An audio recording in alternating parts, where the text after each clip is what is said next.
Əşo qocalıb lap ağıldan gedib. Bebləyin danış, araşdır, axırda da deyən yanılmışam, Tanrı varmış. Bu hələ harasıdır ki, o qədər sözlər dedilər ki, Filyonun arxasınca, amma qulaqları ancaq həqiqətə kar olanların eşitmək istəmədiyi bir şey var idi.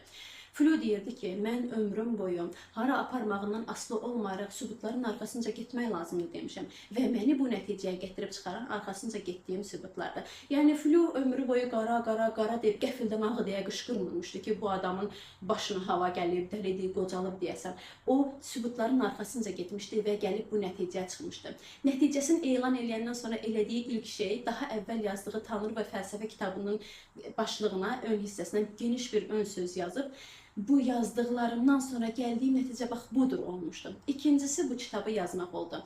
Bu kitabda Filyonun 87 illik ömrünün qısa xülasəsi var və nəzərə almaq lazımdır ki, bu kitab biraz bu sahədə oxu təcrübəsi olan, ən azından terminlərdən başa çıxan oxucular üçün nəzərdə tutulub. Öz şəxsi həyatında təəssüf elədiyi bir şey var Filyonun. Ailəsi, əsas da atası dindar adam olub və o öləndə Filyo hələ də ateist idi. Ən çox təəssüflə vurğuladığı şey odur ki, kaş ki atam mənim bu dönüşümümü, gəldiyim nəticəmi görəydi.